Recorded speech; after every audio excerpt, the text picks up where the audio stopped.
At least 31 people have died after India fired missiles into Pakistani-controlled territory. Pakistan calling this move an act of war. Pakistan reserves the right and will respond to this aggression at a time, place, and means of our own choice. The country says it's asserting its right to self-defense and reserves the right to respond. Tensions have soared between the two neighbors after gunmen killed more than 20 people in Kashmir last month. So let's bring in an expert to give us some analysis on this, Vina Nadjibulla. She's the Vice President of Research and Strategy at the Asia Pacific Foundation of Canada, and she's here in Vancouver. So this April 22nd attack on Indian tourists in Kashmir is seen as a spark for this crisis. Why the reaction now? Absolutely. Good evening, Ian.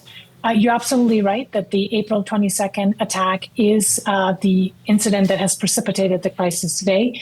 There have been tensions brewing between India and Pakistan since then. We saw a number of actions taken by India, including a suspension of an important water sharing treaty between the two, which will have damaging consequences for Pakistan's economy as well as livelihoods.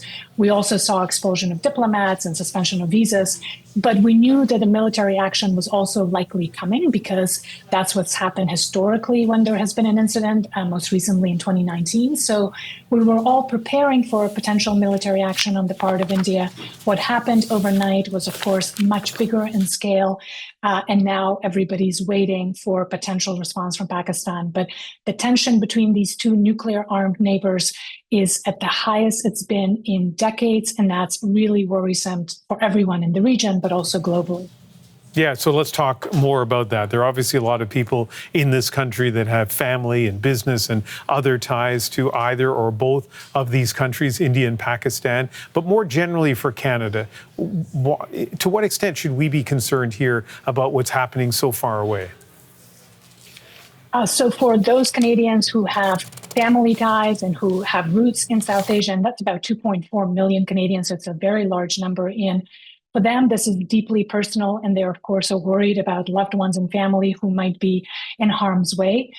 For the rest of us, of course, this is an important region. India is a critical regional partner, part of the Indo-Pacific region for us. And of course, we have difficult relations with India, relations that many of us were hoping might be reset now that we have a new government. So the developments, while this may seem that it's far away, will have implications. And of course, what's happening in the region will also have implications for the regional actors. China is a close ally of Pakistan. China is also nuclear armed, of course, which is partly why we're seeing all major powers, including the US, calling for de-escalation, calling for restraint, because the world cannot afford another major conflict. And we're already dealing with Ukraine, the Middle East, Sudan, obviously the trade war. So the bandwidth for world leaders to deal with another issue is very limited. And the desire on all sides is to see a de-escalation and restraint. Yeah, I did indeed ask you for the big picture, but let me now zero in on the hardship that some civilians are facing. We're hearing that civilians are bearing the brunt of the violence. What are you hearing? Indeed. So obviously civilians were targeted on April 22nd, the original terrorist attack. There was also civilians who have now been killed and injured in the attack that took place last night. That's what Pakistan is saying, that the numbers are quite high, above 50. There are also civilians that are dying now because there's shelling going back and forth between Pakistan and India on the line of control, so in the disputed Kashmir region. And a number of civilians had to be evacuated from the Pakistan-controlled side of Kashmir. A number of civilians in India are engaged in various drills to prepare for possible attack from Pakistan. So this is the type of stuff, Ian, that hasn't happened in many years. And certainly many young Indians and Pakistanis are not used to this level of tension and violence. And of course, I mean, we're not even talking about livelihoods and economic implications of this, because even before yesterday's escalation, already relations and economic ties were difficult. Ports were closed, flights were canceled, and so forth. So this will have a long-lasting impact, even if the tension is contained moving forward. The relationship will be at a new low for a while.